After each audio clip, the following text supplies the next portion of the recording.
Hey everyone, Zeep here, and well, liminal spaces. Liminal spaces are weird in the way that they bring back a sense of nostalgia, but also some loneliness. They are abandoned or empty places that are eerie or just extremely surreal. Yes, I know I briefly touched on this subject in another video of mine titled Lost Aesthetics, but what really got me thinking about this again was the YouTuber Jaden Salads, who made a video discovering the origins of some of these spaces. I'd like to further add to the conversation by discussing childhood memories and origins attached to 4 particular liminal images that are very, very familiar. Get this video to 5,000 likes and subscribe if you want a sequel to this. Get ready for some weird nostalgia, as we're about to get into some weird but oddly familiar places.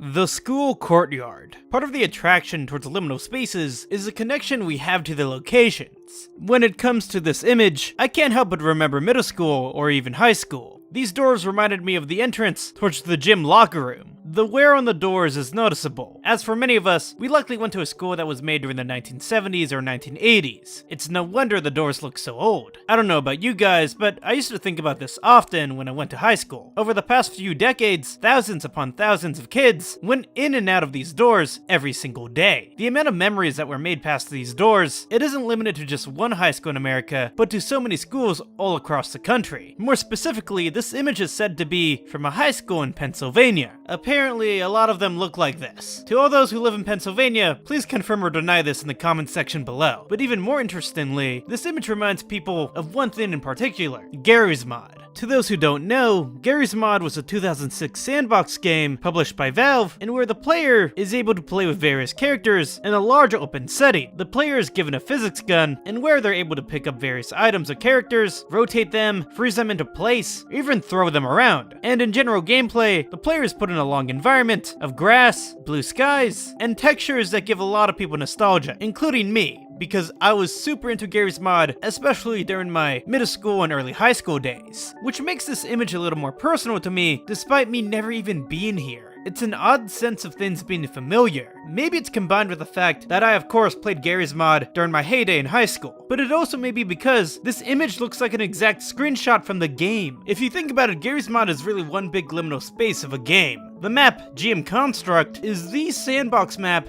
every player of Garry's Mod has played at least once. With no real objective or goal defined by the game, the map is fairly lonely, but yet despite this, it is still calming. The limit here is one's imagination. Much like actual liminal spaces, they leave us to wonder why it's like this. Which takes me back to this image. It reminds me of Garry's Mod. It brings me back to a time period of my life in between high school and just really spending hours away on empty maps all by myself. The top of the World Trade Center. So around 1 year ago, I went to go visit New York City, and while there, I visited the World Trade Center Memorial. Compared to the rest of the city, which was super noisy, filled with car beeps everywhere, and people going in and out of stores, the World Trade Center Memorial was quiet and incredibly peaceful. It made me think about an image I saw a couple years ago. It was an uncanny image of the World Trade Center interior back in the year 2001. Now for those who are watching, they may be quick to state, how exactly is this image oddly familiar? Most who are watching this were very young when the September 2001 attacks happened, or perhaps were not even born at all. Perhaps for a good deal of you, you have never been to New York before. Well, let me say something real quick. The personal connection here comes with the view. I imagine most of us have been on a plane before, and we've likely landed into a city. Not even that, but many of us have likely been on top of a hill, or even a tall building, looking at such an amazing view. We have seen afternoon skies like these before. Beautiful, beautiful afternoons, bringing an end to another day. This section of the video serves to complement those wonderful views at the golden hour of the day. Perhaps it may be of your small town, or, in this case, a big city. The reason why I chose this image is because it's moment in time, an extremely liminal event, as it was before the world changed forever. How many times have we taken pictures on our phone of an amazing view? Those images are usually evident of a transitional period in our lives. This image right here of the World Trade Center interior is one of the most extreme cases of a transitional period in terms of the world's trajectory. Not only is it a liminal space of the end of the workday in the building, but also a calming image of sincere beauty. And in a way, that's probably what makes this image so eerie. When it comes to people post-2001, a lot of us associate the building with very, very different images that are haunting and incredibly saddening. I had just turned 2 when the incident occurred. I never remember a time period where I didn't associate the buildings with a horrendous event, but somehow, with this image, there is a moment in time where that wasn't on the mind. Nothing but beauty staring down onto the New York City skies. Guys, I gotta be honest, I've been pretty busy this past May. I've had to skip the trip to the grocery store and resort to fast food. And, admittedly, that isn't too good. I've been wanting to eat more fresh. Thankfully, Factor has my back, with never frozen meals that are ready in just 2 minutes. All you do is heat it up and enjoy. It helps me budget by cutting back on takeout, and also provides clean eating without any hassle. I've been eating it this past week instead of getting fast food, and honestly, it's helped me get on track of eating healthier. May I recommend the turkey chili and zucchini plate? I genuinely mean this. After eating it, I felt pretty good about myself. The zucchini was extremely healthy, and the turkey chili, it was like an addicting flavor. Head to factor75.com or click the link below and use code ZEEPSTERD50 to get 50% off your first Factor box. Once again, meals are fresh and never frozen. That's factor75.com with the code ZEEPSTERD50 to get 50% off your first Factor box. Thanks for Factor for sponsoring this video.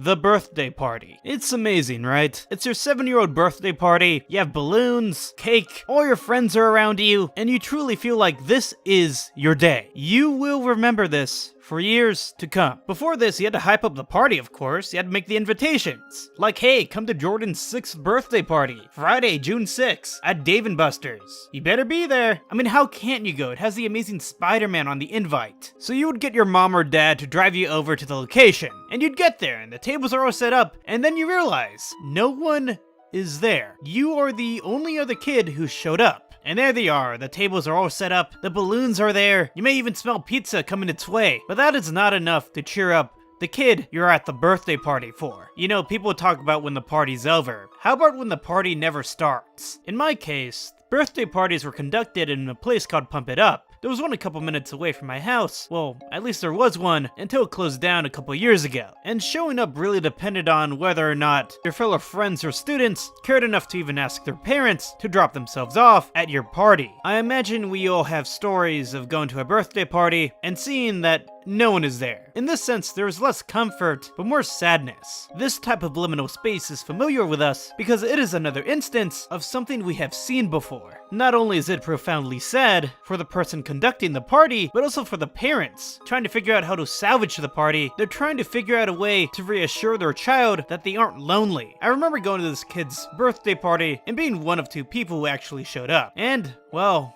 the kid was sad. There's no way around that. But, I mean, I tried my best to cheer him up, and so did the other friend who went there. I mean, sure, we were like 7 years old, but even we knew the gravity of the situation. No one likes being alone. What makes it even sadder is that, while researching for this video, I found a comment that said this, by Grubba Pan. My mom used to make handcrafted invitation cards for my parties at home. I remember going around the locker room as a 9-year-old, putting these envelopes in all the other kids' lockers. Come my birthday, and I think 1 or 2 showed up. I still feel sad for my mom handcrafting those 30-ish invitations every year, and then also realizing her son's friends doesn't like him enough to come to a birthday party even. I'm fine with being an unlikable loser, I just wish I didn't have to drag my mom through that as well. For those who experience a lonely birthday party, you weren't a loser. It's just, those kids weren't cool enough to even be part of your party. And don't worry, your parents did everything they could. I mean, that's the reason they made this entire party, right? Because they loved you.